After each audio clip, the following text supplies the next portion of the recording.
Hencho's? Hencho, yeah. Hencho. He's handball. What do you remember about that? It was only one hand, wasn't it? So it wasn't too bad. Yeah, mate, just one.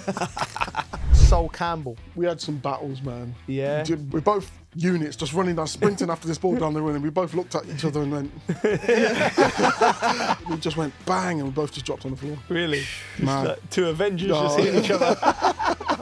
Guys who come up to you, yeah, I remember that 5-1, like it was yesterday, blah, blah, blah. I'm looking at it and I'm thinking, how old would you have been? Like 4. Hello, I'm Joe Cole. And I'm Ashley Cole. And welcome to Could It Be Magic? This is our new series all about the FA Cup, brought to you by Carlin, the official beer of the Emirates FA Cup and Adobe Women's FA Cup. You do that like a pro. That's what I do. We've done all right, mate. 9 FA Cups. 2 for me, 7 for you. We'll just keep it at 9 between us, yeah? I'll take it. Yeah, that's fine. Remember to subscribe and follow for more from us and Carlin, the beer of football, over the course of this season's FA Cup. You can get all episodes of Could It Be Magic right here on the Football's Greatest YouTube channel. Or wherever you listen to your podcasts. 18 plus. Please drink responsibly. Ash, today's guest is another former England teammate of ours. What do you remember about playing this guy? A lot. I'm really looking forward to speaking to him. Yeah. I feel he was underappreciated in the role that he played for us. Showed great quality of speed, skill, real good hold-up play, and can finish. So I'm really, really excited to speak to him today. Yeah, me too. No, I agree with that. And also what I remember about this guy is whoever played up front with him loved it. He'd always their favourite person to play with. Yeah. Introducing Emile Heskey. How are you, big man? I'm good, thank you. Thank you for coming. Thank you for having me. Welcome, man. Welcome to the pod. Listen, that's a thing that strikes me, with you is all your centre forward partners loved it. Tony Cotty said it the other day. I was chatting to him. Yeah, it's just an understanding. At the end of the day, it's a partnership, isn't it? So it's an understanding of what you want and what I want. I was lucky enough to be kind of the big man, but I'm only 6'1". You're only 6'1"? Yeah. No chance. So people think I'm like, I remember going out once and someone's speaking to me and saying, yeah, everyone thinks I'm you. And I'm looking up at this guy like this. And I'm like, what? So come from an era where you had to run the channels. So I was quick enough to do that. Yeah. But I can hold the ball up. Yeah. I can turn with the ball and run with the ball. So I was a bit of a hybrid. Yeah. And I understood what everyone else wanted, and I was happy to just play that role of being the feeder. But you was more. I think he was more than that. Yeah. You got to give yourself more credit. Yeah, you know, he's only 6'1" though. That's I'm not having that. To show you aggression beats like size, everything, because you're 6'1", but Geese, you was an aggressive 6'1", weren't you? Yeah, you could jump, that was leap, that was my forte, wasn't it? So, and as well, coming from Leicester, as in you had to put yourself about. They wouldn't play you. They just wouldn't. Like I watch some of the games now, and some of what the forwards are doing now, and they're not chasing players down, and they're not even putting your foot in or leaving a bit on someone. Yeah, the manager would bring you off when I was young. So I had to do certain things, and it boded me well for later on. So, what is your earliest memory of the FA Cup? The earliest memories of the FA Cup, my obviously you look at the giant killing and stuff like that. You see these goals and you see the smaller clubs beating the bigger ones, etc. But my earliest memories was Gazza's free kick. Was it Forest? Tottenham Arsenal. Yeah. Yes, against Seaman. Rocket. Oh, was it? Yeah. That was 1990. That was a ridiculous goal. And they're the ones that you kind of remember, and that when you're growing up, they're the ones you get to see. Yeah. So the FA Cup becomes something special, and it's one of the ones that you're watching there and you say, I want to do this, I want to do what they're doing. It was just amazing to be sitting there and watching that. Was you a Leicester fan? Liverpool, but growing up in Leicester, you were Leicester, and I joined Leicester at 9. So, and you know, at that time, Centre of Excellence, you get some free tickets, don't you? So you had to go down and watch the games, etc. So it became a bit of a passion to be supporting both. I think successful time. Leicester in the mid-90s. I know everyone would Leicester fans will talk about the team that won the league and the FA Cup, but in the 90s, you had it going, didn't you? Martin O'Neill was there. Yeah, well, just before that, obviously growing up and watching them, we were a bit of a yo-yo. We'd go up and down. I came into the team at 95, and we actually got relegated that season. I made my debut in the Premier League. We got relegated, and that's when Mark McGee was there. Right. Came in, and then Martin O'Neill came in after that. So that full season there, I ended up started with Mark McGee, and I ended up with Martin O'Neill. You had a good team, didn't you? Yeah. Guppy, left back? Yeah, left wing back. We had... Muzzy, is it? Muzzy. Muzzy was the funniest one, so no one knew anything about Muzzy. Yeah. He was at Chelsea's reserves. And wasn't really getting pushed on. And Martin brought him in, and we're sat there at Leicester thinking, who's this? It's probably someone's mate. And then he comes in with these skinny legs, but he was absolutely fantastic. And he was one of the reasons that we got promoted that season. He was brilliant, absolutely brilliant. I used to see him over my local park. Yeah, because I knew the brother. Yeah. Is it Kemi? Kemi. Yeah. Played for Simrad and all that, didn't I? And I used to just see him like literally just booting the ball in the air, just on his own. Booting the ball in the air and just working on his touch. Really? Yeah. And he was a few years older than Kemi, yeah. Yes, and he was a great player. I want to ask you about Martin O'Neill, because he seemed like everyone who's played with him has got a story about him. Something like I see him sometimes now. I think he lives around in the Chelsea area. I see him walking around. Yeah, he does. But he's a proper football man. Champions League winner as a player. People forget what a player he was. And then as a manager, Celtic. What he did at Leicester, he was at Wickham. He was at Wickham first, then came to us. He still loved at Leicester, absolutely adored at Leicester for what he did. And it's funny because it wasn't going great at first, and then we went on a bit of a run towards the end of the season, got into the playoffs and won the playoffs, and then it was just from there. It just went crazy. In 4 seasons, I think it was in 5 seasons, went to Wembley four times. What was his style then? What makes him? His style was bringing in the right characters. Okay. And then that would kind of shape the dressing room. Yeah. Our tactics were basically fight, and we didn't really. No, seriously, it was. We didn't really have. They had me up front with TC, and then a bit later we had Steve Claridge as well. Yeah. And we just wouldn't give you an inch. We'd just be battling for everything. And I was 18, 19 at the time. So full of energy. What was I, 14 stone at the time? Yeah. Just running around like crazy. Yeah. But everyone had that. And we had real battlers and real characters in there. But then don't forget, we had your Muzzies, myself, we had Lenny. Yeah, good footballers. Yeah. And then, like you're saying, Gups as well. Yeah. Just get the ball in the box and do... Walker in goal? Yep. Well, no, we had... Do you know Sav will be just gutted you've left him out of that list? He's absolutely sick. But I shouldn't be saying this, but with Sav, it was like, Sav, your job, this is Martin. Yeah. Sav, your job is to win that ball back and give it to these who can play. But it was essential to what we had. You know, he was fantastic. It's really successful time, you had there. And the move to Liverpool, 11 million at the time. What that must have been mind-blowing for his. Was 20, 21 years of age? 22, yeah. 22, yeah? Yeah. To be honest with you, from 16, because you'll know, because you play with the national team from a young age, you kind of get saying attached to someone. Oh yeah, they want that player, blah. Yeah. And I'd been looked at from the age of 16, but I wanted to play for Leicester. I wanted to establish myself, and I was on a bit of a roll there as well. But then you get to a point where I've been. In the 5 years, we've been to the playoff final and 3 League Cup finals. Yeah. In the end, what's next? Yeah. And I was an international player by then as well. Yeah. Yeah. So you're like, okay, well, let's have a look at where we can go next, and that's trying to win titles. Liverpool was my club, and I could have gone to Villa, Spurs, could have gone Dortmund. Yeah. Roma was looking as well.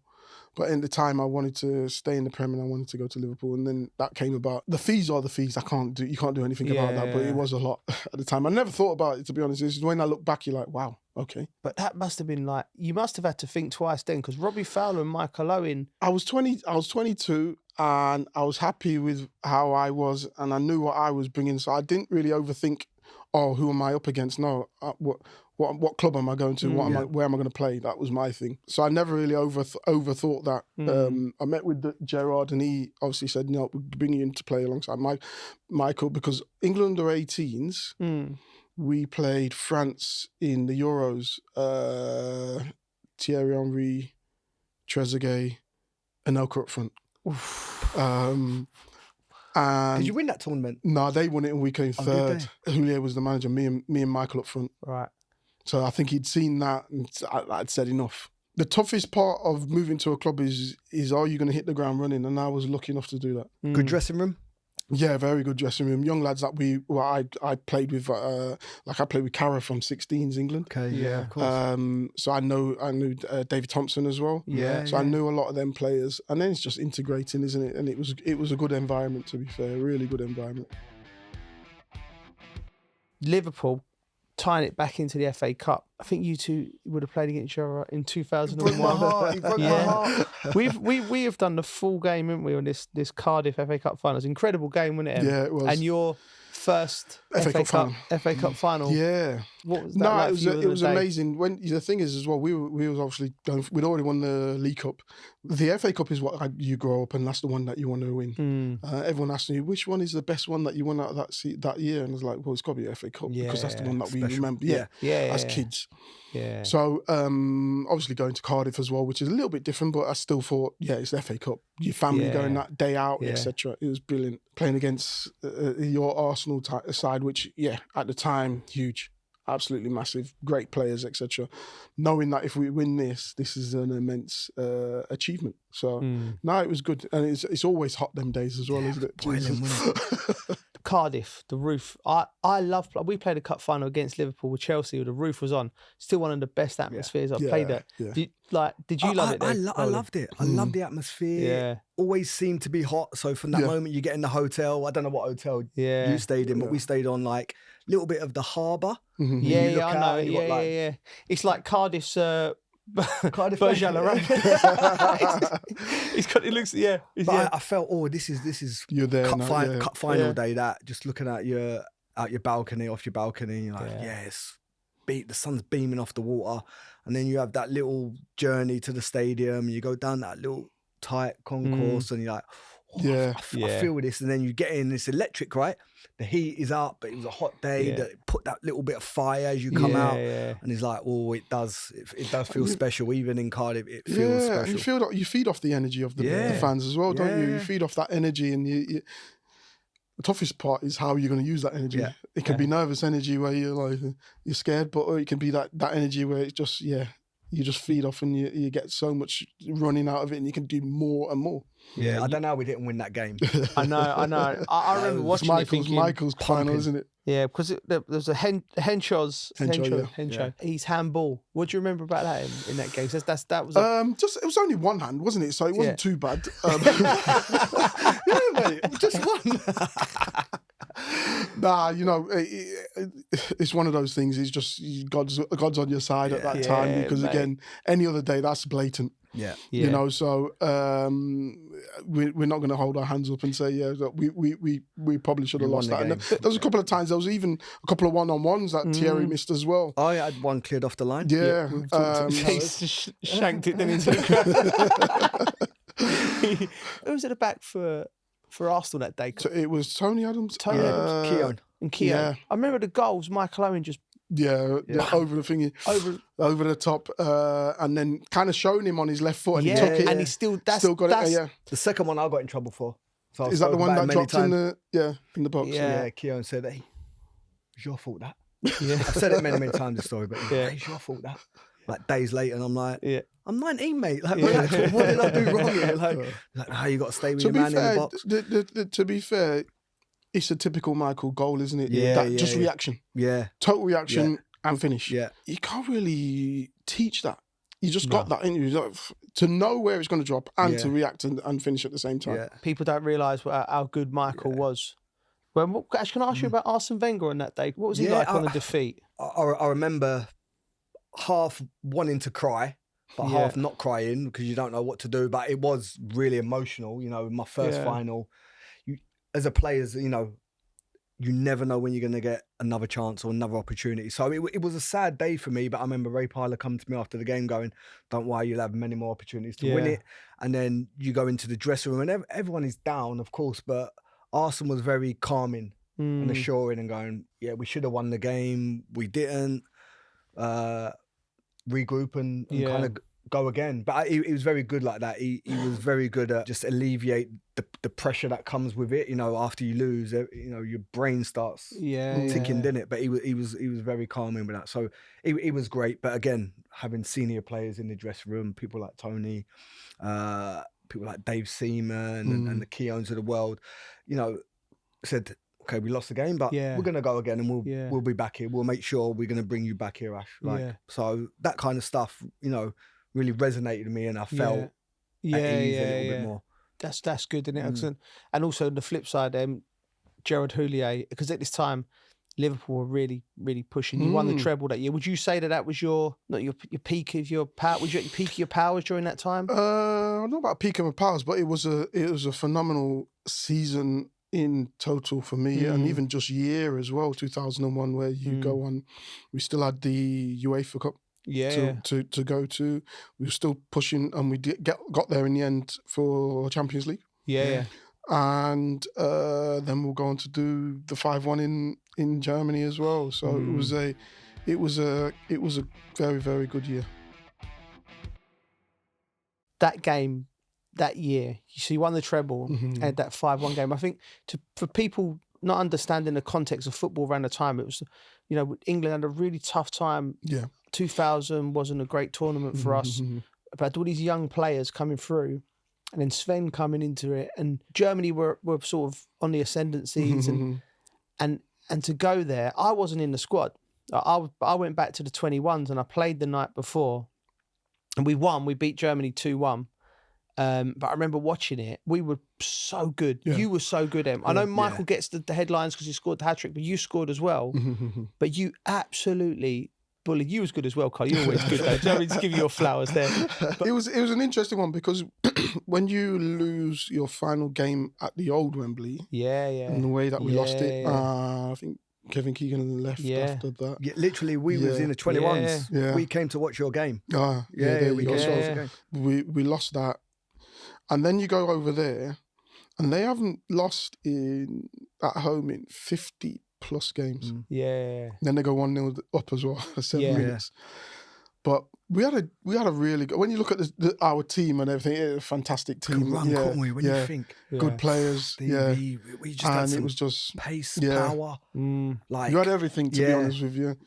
Scholesy was fantastic that day. Nick Barmby left wing was in front of me. Barnes set up. Didn't Barnes set up Michael headed it back, and then Michael? Yes, he did. Yeah. And he jumped out of the way for Stevie's goal, I think. Yeah. So I think it was just we scored at key times as well. You all know his coaching.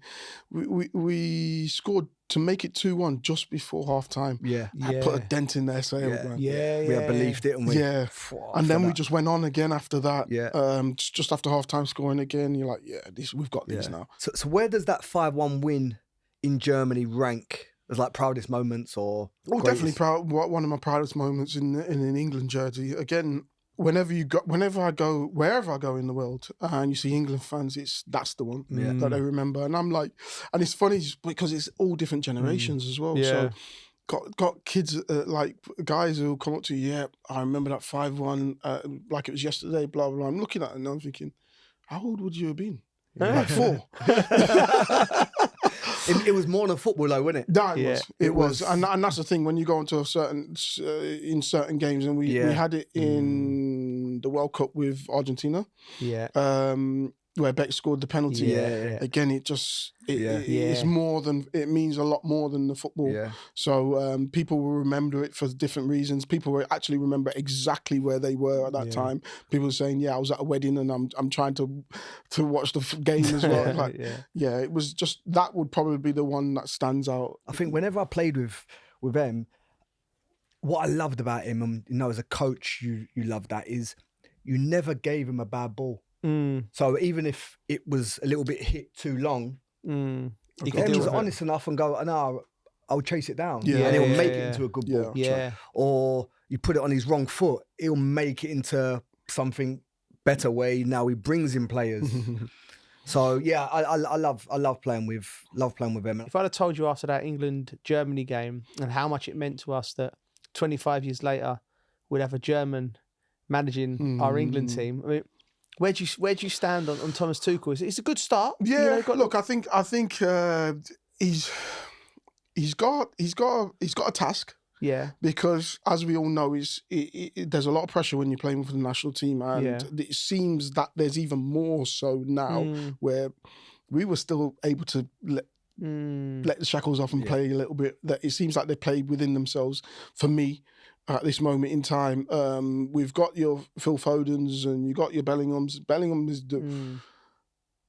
for me is the only one that really shows a bit of fight, a bit not fight, a bit of heart. A bit of expression, like he expresses himself, whereas the others, I think they feel, well, let me just pass the ball there, let me just keep moving it. I've kept the ball. We need to get them to express it. We've got some fantastic players. I watched them and I loved watching them play, but we need to get them to express themselves a little bit more. And just believing. Yes, I think the belief is the key one as well.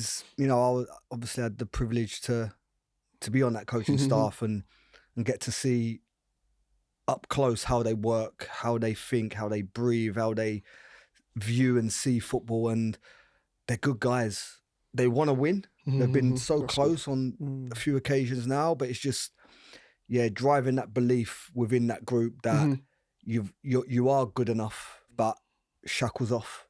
Freedom, play, enjoy, risk the ball. But you know, you got to have some structure and shape behind the ball. But that's behind there. Go. Play free. Do what you did as a child. Like, you're free to do that. And that's what me and Carr tried to do, basically. Yeah. Let them play with that freedom, expression. One thing I would say about Thomas is I think he recognises that's it. It's personality, it's belief. He's just trying. His one job is to put that into the players for this tournament. To win this tournament, he's got an 18-month contract, and I think he's barking up the right tree, because I think if the lads can throw the shackles off, bit of personality, really lean into like how Jude Bellingham is, with the way he expresses himself, and let him drive that team forward, and the other lads go with him, and with the manager behind them going, be that. If you need to be a bit nasty on the pitch to win, you know, then you're going to have to be a bit nasty, you know, and if you need to express yourself with the ball, you can do that as well. So I think he's the one, now seeing him like, I think we've got a chance. But I say that every year. Do you know what I mean? Again, I think we as England fans need to respect other nations as well. So we grew up in a thing, it's like golden generation, golden generation, blah, blah. I'll just tell you the France team from my age group, not my general, my age group. You got Thierry Henry, Trezeguet, Anelka. You've got William Gallas, Silvestre, Willy Sagnol. You've got Ousmane Darboe. And the Cisse, who played for West Ham, the midfielder. Good player. That's just my age group. And then you add in Zidane, you add in all them other players. Who's got golden generation? We went to 2002 World Cup, and the strikers that knocked us out was Rivaldo, Ronaldo, Ronaldinho. And then guess what? They've got on the bench. They got a fourth Ballon d'Or on the bench. So I think we just we don't show as much respect. We're fantastic, and on our day, I believe we can beat them. And I thought that was my biggest regret in that. I think we could have got to the final in that one. It was a great quarter-final day. You know, Fulham got beat at home by Palace 3-0. What a result for Palace. Preston got turned over by Villa. We expected that. The Man City coming from behind to beat Bournemouth. And then Brighton Forest going all the way. Forest win on penalties. I mean, it's left it beautifully open. You know, Palace versus Villa and Forest versus Man City. What draws, first of all, the Palace game, Villa, your ex-club. Who do you fancy?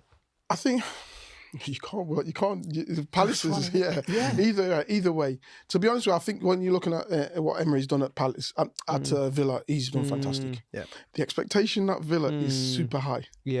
Super high. You got to remember they've won the European Cup. So they still talk about that sort of stuff.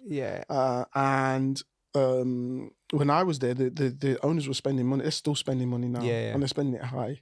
So they've got a phenomenal training facility as well. So they've got the stadium, they've got everything. Now the expectation is super high that they've got to achieve. You see it with Stevie, and it wasn't quite there. Yeah, but now he's coming in and he's showing that time and time again he can do it at the highest level. Emery has shown it, and they're playing some really good football. They are attractive football, and they're winning games. So you can't really bet against Villa. No. And I personally, I would go for Villa. Yeah. But then Palace is Palace is such a strong Eze. Palace, right, at the start of the season, they won five of their pre-season games. I watched them at the back end of last season with Glasner from Frankfurt, and I thought, I like this guy. So I sort of backed them to be the surprise package, and they just went away. And I thought, I've got that one really wrong. But they've actually turned it round now. They're climbing up the table, and they're showing signs.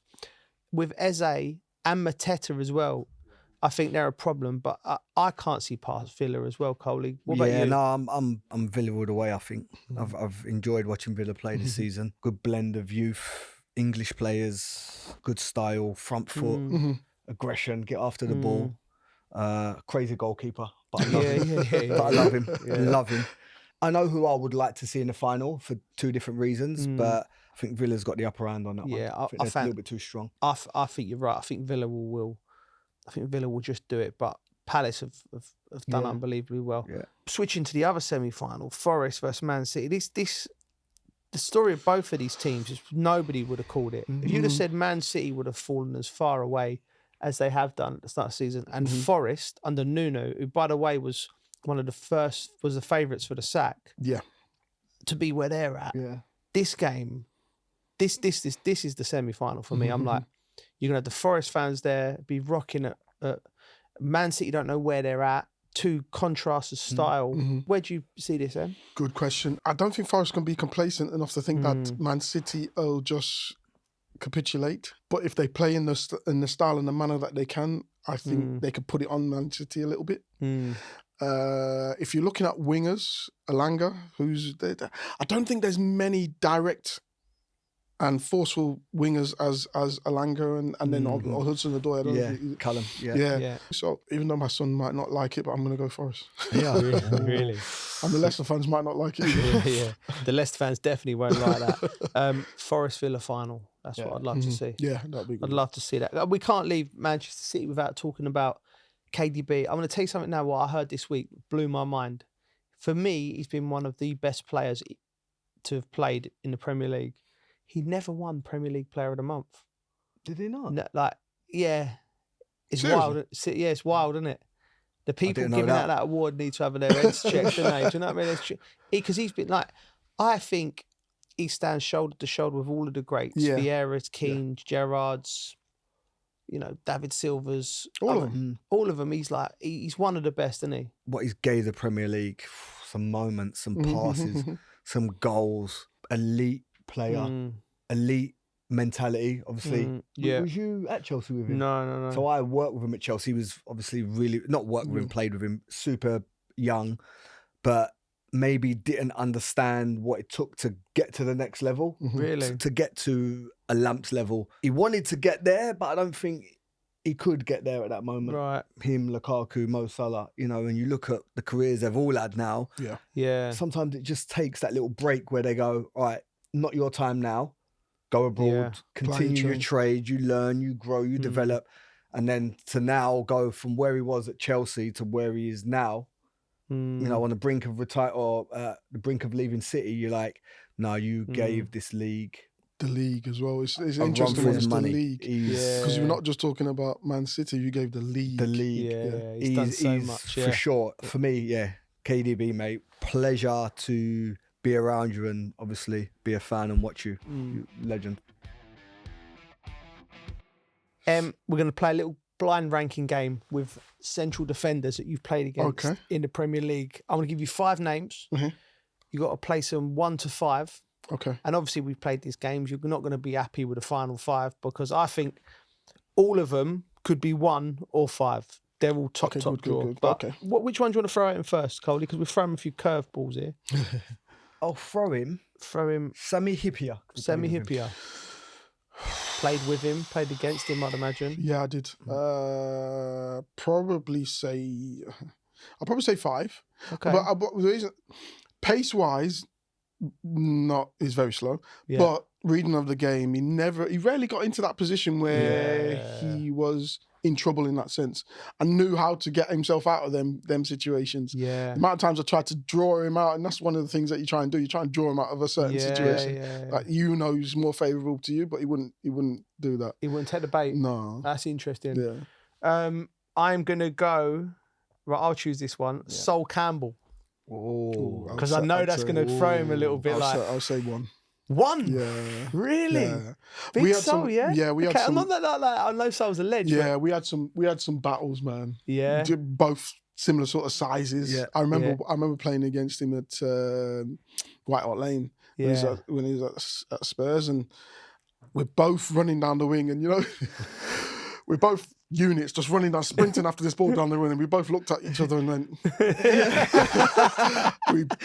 we just went bang, and we both just dropped on the floor. Really? Like 2 Avengers just hitting each other. But no, mate, I never had that problem. I was just running, trying to catch someone. But now he's one of the strongest that I've ever played against. Quick, can play. What a player. Don't mind giving it as well as taking it. Yeah, he was brilliant. And then he turned up at your Arsenal. Was that weird, Coley, having like... Yeah, well, just recently see him speak about it. And, he's still getting gigs, isn't he? He did something for Amazon or something the other day. In fact, still nicking a few quid out of it. So, but no, it's obviously, being on the inside of it and seeing the reaction of Sol coming in was, as players, we were absolutely buzzing. Was in shock that he was coming. Really, but understood what a monster of a player he was, and he's definitely going to improve us going forward. And he did. Exactly. He's definitely going to improve us. He's made our squad better.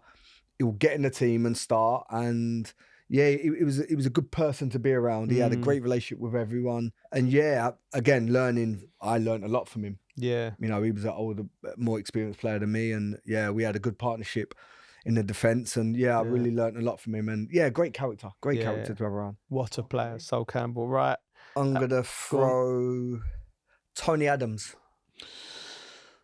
I would probably put him in 2. Really? Yeah, I would. I was very young when I played against him, and get to understand that the way that they read the game at that age as well is just fascinating, because I'm a young lad, I'm quick, I'm strong, you can't do anything to me. But then when you can't get the better of them, you're like, well, what actually happened? You start scratching your head. And it's more about their reading of the game, it's more about their intelligence of when to come in, when not to come in, etc. And leadership as well. That you played in that back 4, and that leadership of marshalling the back 4 and not really having to do much. It's just that organisation in front. So get players in front that's why I'd probably put him as 2. Yeah, okay. John Terry. JT was fantastic, so it could be either or, to be honest with you. I'll go 3. Okay. He was fantastic. Again, there's not many central defenders that when you're going to kick a ball, they'd put their heads there. And he's one of them. He has, mate. Yeah, they're not wide like these centre-halves, are they, sometimes? But then when you look at, when we're talking about ball playing centre backs, that's him. Yeah. Name a better right-footed player that can switch a ball with their left foot from that left side to the right winger. There isn't. No. So 3. So I'm gonna leave you with number 4, Rio Ferdinand. Yeah, so listen. But again, he could put them anywhere. Anywhere you want. When you're talking about ball playing centre backs, and we'd gone from an era where we haven't got players that can. I think it was Glenn Hoddle said we haven't got many centre backs can run out with the ball and ball play and blah. That was Rio. Yeah. Could we just ask you quick? You had a stint at Leicester working with a women's team. What was that like? That must be really fantastic. Good. Really good. I enjoy. It's obviously my first step into coaching. I joined as an ambassador and then stepped onto the coaching pitch and really enjoyed it. Yeah. Was interesting because we went from being amateur to professional, and then it's about getting the girls to understand what it means to be professional, because they literally were playing on the park. And then got to going at our old where I grew up, Leicester's training facility. The women have that, so being here full time, eating, sleeping, and being a professional, they didn't really know anything about that before. So it's getting to understand that, winning the league and then going up into the top league and trying to fight to stay in there. So did the coaching. I was part of recruitment as well, which was fascinating as well, bringing some younger players through as well that actually could cope with adults football. Mark Draper's daughter's doing really, really well. Demi.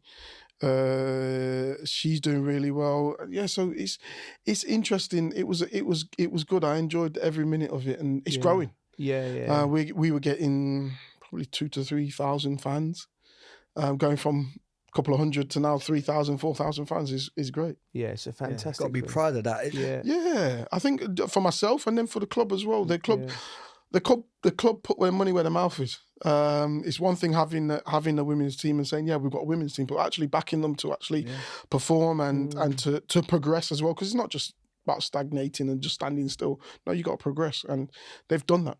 Yeah. Can we ask you quickly, both of your boys, you're a football dad now.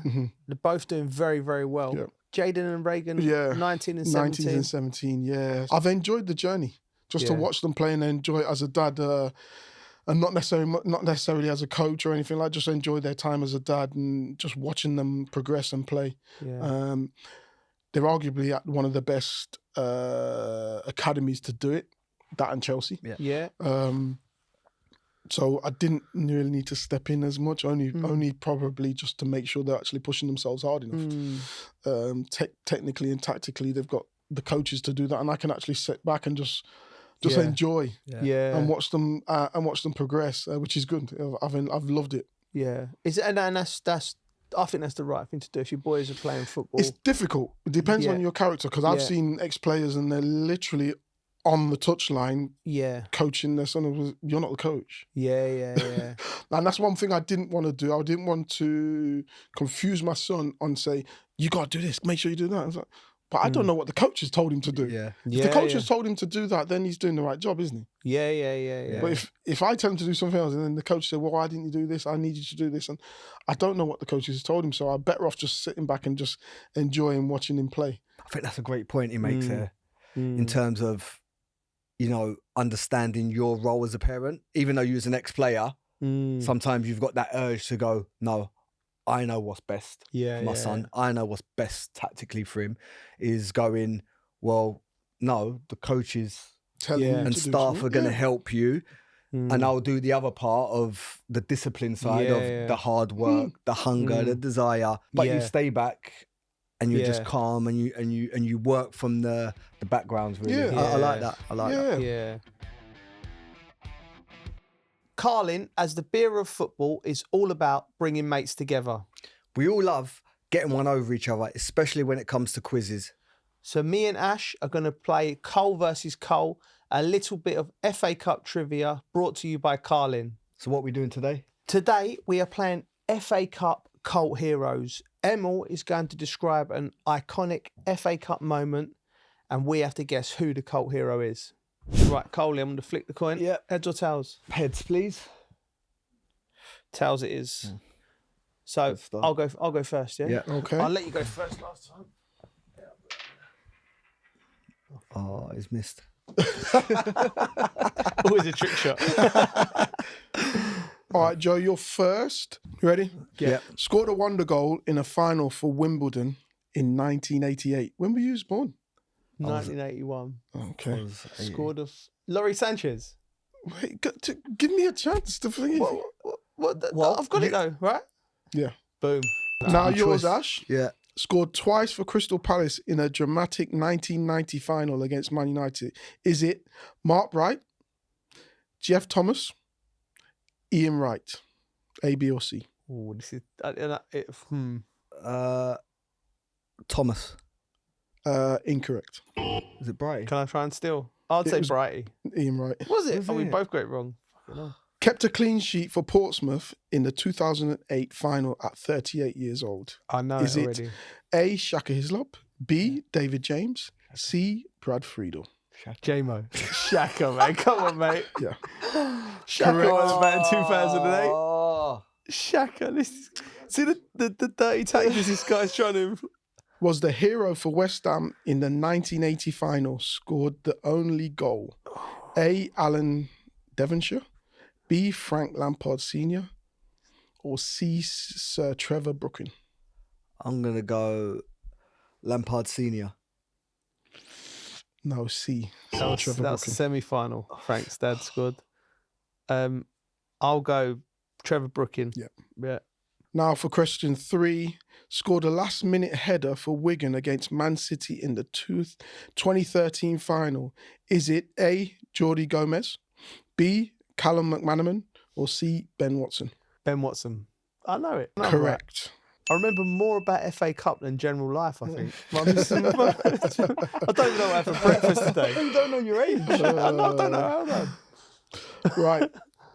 Question number 3 for Ash. Scored the first goal in Bradford's stunning 4-2 comeback win over Chelsea at Stamford Bridge in 2015. Was he playing? A.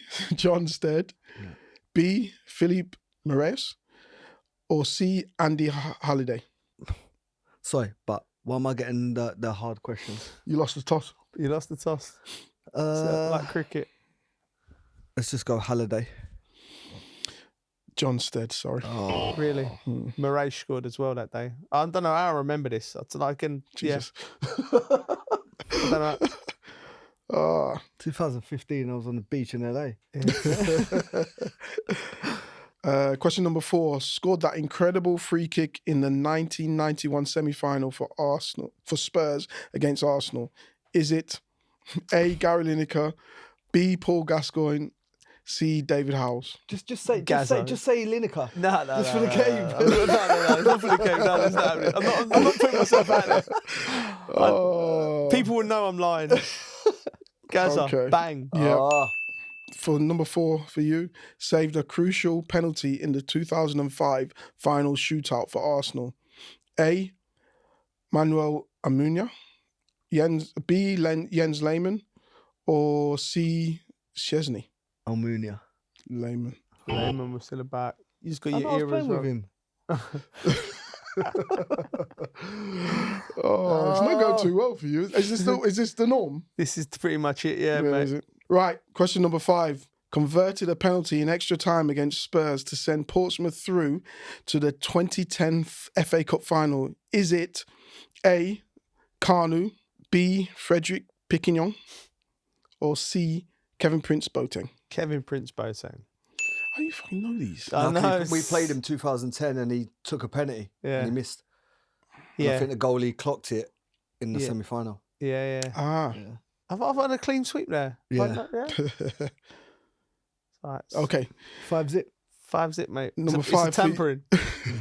No, I'm doing Ole's in the corner. Just let him have it. Tell him the answer. Ole. Okay, number 5. Scored a stunning solo goal for Man City against Man United in the 2011 semi-final.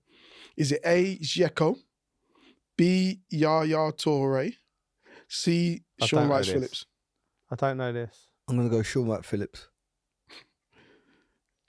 Not Dzeko. Yaya. What was it? He was a joke back then, 2011. Yeah. I let him have that.